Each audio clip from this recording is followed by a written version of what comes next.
I love to show you different simulator games on my channel, and today I want to present newest one from Astragon, and it's Construction Simulator. I remember we had games from this series in the past and they were always really well made. And you know what?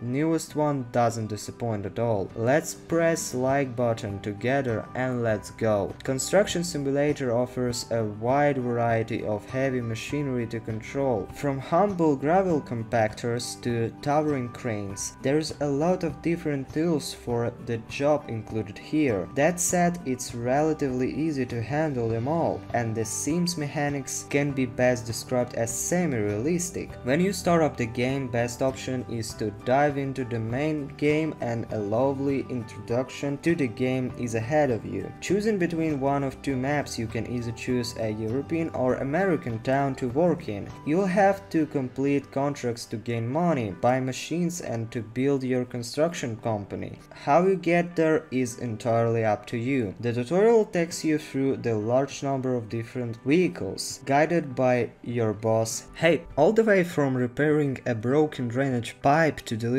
materials to repair a roof. In terms of machines, there are more than 70 included, from manufacturers such as Caterpillar, Bell and Dove to name a few. The full list of machines is great. Need a steamroller? Check. Need an excavator? We got you covered as well. Machines with multiple control points, such as cranes, are operated using both sticks. Using a crane as an example, the left stick swings the boom arm and guides the rail that the hook is attached to. Then, the right stick raises and lowers the hook itself. Once you can proficiently make use of the sticks in tandem, it becomes almost second nature to guide your machines. That said, I sometimes found the movements to be a tad too swift, like when I was pouring concrete with a sprayer, but especially when it came to the driving mechanics. In Construction Simulator, transporting materials and machines are a big part of the experience, and yet I found the trucks fell out when turning and braking, particularly when driving normally on completely paved roads. There is no way I should be able to easily drift a truck that weighs a few tons as if it's a modified tuner car. Control inputs feel a little too sensitive when turning, and there is no way to alter their values. Not to mention that driving is hampered by the AE traffic that moves incredibly slow. Off-road, particularly in machines like dozers, the physics still feel a bit too flat. SnowRunner's whole design is based on off-road handling and shows just how detailed such a system can be implemented. Here I don't feel like the massive wheels and tracks of some of those machines properly handle the uneven surfaces of the construction sites. How about the controls? There is a mixed bag, to be fair.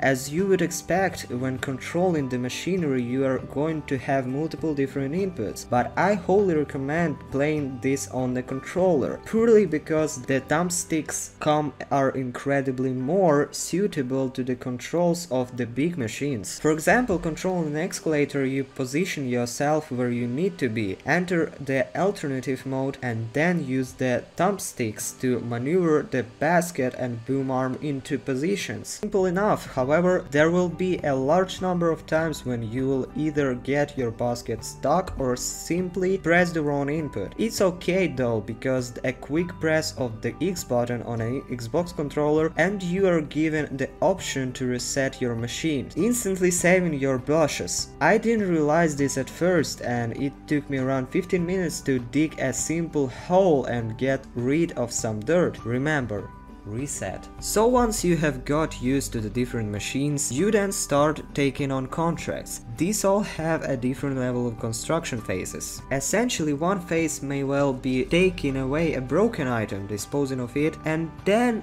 picking up and delivering the new item. However, don't be fooled into thinking that the lower number phases are the quicker contracts to complete. Make sure you read into each step you're going to have to carry out. Also, loan the vehicles as has, and when you need them, it works out less expensive in the long run, especially if it's a quick job to do. In the case of bulk materials like dirt, gravel or concrete, if you accidentally spill them outside of a boundary zone, there is no penalty. You also won't have to backtrack and clean it up. There isn't really much of a penalty for anything. In fact, once an aspect of a job is complete, the scene will quickly correct any oddities to make it look like it's supposed to. Between buying the materials, transporting them from the dealers to the construction site, getting machines in right positions, lifting objects from trailers to spots on the site, and everything in between, there's a lot of operations to handle in this job. Construction Simulator offers a relatively solid toolbox of gameplay experience that fit right in with the other big name themes when it comes to offering a relaxing atmosphere. Completing these relatively monotonous tasks were therapeutic to me, especially with some nice country music playing to really set the right atmosphere. Not to mention its graphics are pretty good, offering some great lighting effects, solid textures and a lot of environment detail. To summarize this review, overall it's not something game-breaking, not super new fresh take, but something you can spend your time in evening. I can't exactly tell you if you should play this game, but at least I hope you can clearly understand it for yourself from my review.